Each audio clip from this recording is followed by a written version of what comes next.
Plus en plus prise au sérieux, un obus de 400 kg a été découvert à hauteur du parcours sportif de l'université Cheikh Anta Diop. Une bombe qui peut faire beaucoup de dégâts en cas d'explosion. L'engin, qui fait plus d'1 mètre de long, a été découvert à côté de la plage. La reconstitution des faits avec Ibrahima Diédiou et Mohamed Ba. Après son communiqué sur l'affaire de l'obus retrouvé hier sur la corniche ouest, notamment ici dans cette partie, la police livre certains éléments d'éclairage sur cette projectile explosive. C'est un obus qui pèse 400 kg, d'1 mètre de long et de 70 cm de diamètre, donc qui ne pouvait pas être transporté par un individu. Encore moins, je ne dirais pas encore moins, je dis que pour qu'un bateau puisse accoster à là où était l'obus, vraiment, c'était pratiquement impossible. En fait, ce qui s'est passé, c'est qu'il y a eu un sculpteur donc, de pierre qui était dans les parages, qui a repéré, disons, l'objet, puisqu'il ne savait pas de quoi est-ce qu'il s'agissait déjà. Donc, cet individu a pris la peine de prendre une photo qu'il a emmenée au niveau du commissariat central de Dakar. Donc, une fois là-bas, il a cherché à voir le commissaire central, à qui il a montré la photo. Donc, ce dernier, qui a reconnu l'objet, a averti les artificiers de la brigade d'intervention polyvalente et s'est par la suite transporté sur les lieux. Donc, pour le lieu qu'ils ont, avec la BIP, sécurisé, puisqu'ils ne pouvaient pas auparavant déterminer ou bien mesurer les menaces. Cet obus présente-t-il un réel danger ? À cette question, la police rassure, mais avec une certaine prudence.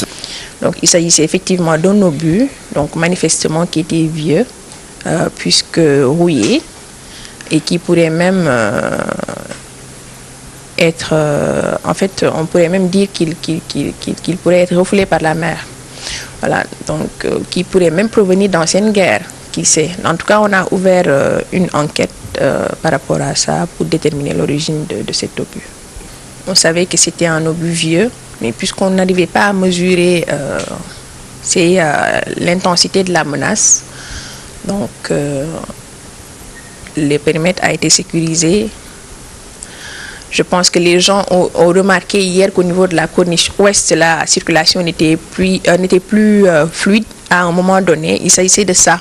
Donc, il s'agissait de délimiter le périmètre afin d'amoindrir les risques. Donc, et comme les éléments de la BIP aussi sont des professionnels, ils ont su neutraliser avec brio l'obus. Dans ce contexte actuel de terrorisme, ce qui est surtout attendu des citoyens, c'est leur collaboration dans de pareilles circonstances.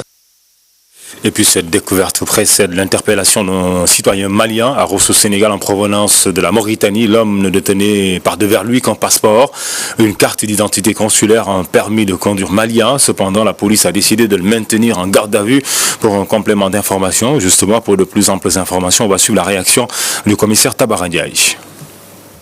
Pour revenir sur les faits, il faut savoir déjà qu'au niveau des frontières, il y a un contrôle de routine qui est fait au niveau des frontières. Donc tout le monde est contrôlé.